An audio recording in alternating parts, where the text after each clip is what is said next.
वक्फ संशोधन अधिनियम को लेकर केंद्र सरकार को बड़ा झटका लगा है। वक्फ संपत्तियों और धार्मिक स्वायत्तता को लेकर देश भर में चल रही बहस अब सुप्रीम कोर्ट की दहलीज पर है। गुरुवार को सुप्रीम कोर्ट ने वक्फ संशोधन अधिनियम की वैधता को चुनौती देने वाली याचिकाओं पर सुनवाई की और केंद्र को 7 दिन में जवाब देने का आदेश दिया।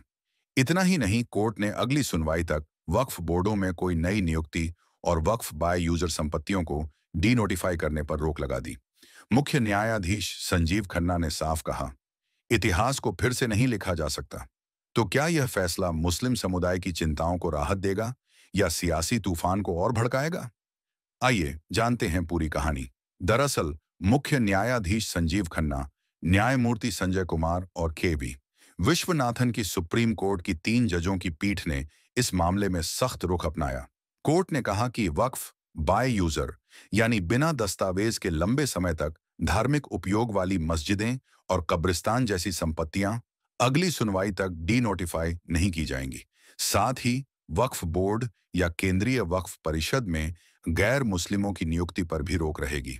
सॉलिसिटर जनरल तुषार मेहता ने केंद्र की ओर से इसका आश्वासन दिया। कोर्ट ने केंद्र को 7 दिन में जवाब दाखिल करने और याचिकाकर्ताओं को 5 दिन में उसका जवाब देने को कहा। अगली सुनवाई 5 मई को होगी। वक्फ संशोधन अधिनियम को मार्च में संसद ने पास किया और 8 अप्रैल से लागू किया गया। इसमें वक्फ बाय यूजर को हटाने, गैर मुस्लिमों को वक्फ बोर्ड में शामिल करने और जिला कलेक्टर को संपत्तियों की जांच का अधिकार देने जैसे प्रावधान हैं। केंद्र का दावा है कि ये बदलाव पारदर्शिता के लिए है, लेकिन असदुद्दीन ओवैसी, महुआ मोइत्रा और जमीयत उलेमा-ए-हिंद जैसे याचिकाकर्ता इसे संविधान के खिलाफ बता रहे हैं। वरिष्ठ वकील कपिल सिब्बल ने कोर्ट में कहा, 8 लाख वक्फ संपत्तियों में से 4 लाख वक्फ बाय यूजर हैं। इन्हें हटाने से ऐतिहासिक मस्जिदें खतरे में पड़ जाएंगी।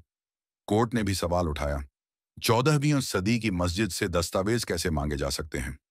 बता दें कि वक्फ बाय यूजर उस संपत्ति को कहते हैं जिसका लंबे समय तक मुस्लिम धार्मिक या चैरिटेबल उद्देश्यों के लिए उपयोग किया गया हो। ऐसी संपत्ति को वक्फ माना जाता है, चाहे वह औपचारिक रूप से पंजीकृत न भी हो।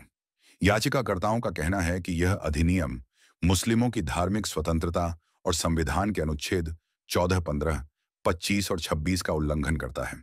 कोर्ट ने गैर मुस्लिम नियुक्तियों पर सवाल उठाते हुए पूछा, क्या हिंदू ट्रस्ट में मुस्लिमों को शामिल किया जाएगा?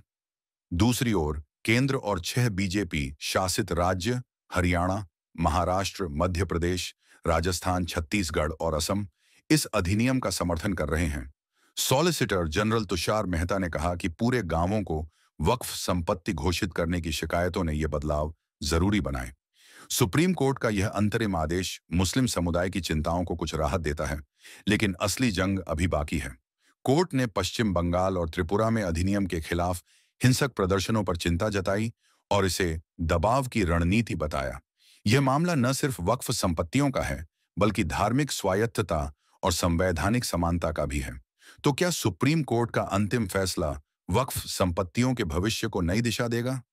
क्या धार्मिक स्वतंत्रता और सरकारी हस्तक्षेप के बीच संतुलन बन पाएगा?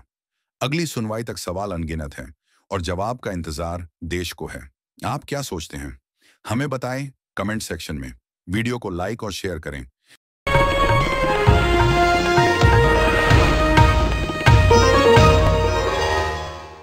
Disclaimer under Section 107 of the Copyright Act 1976. Allowance is made for fair use for purposes such as criticism, comment, news reporting, scholarship, and research.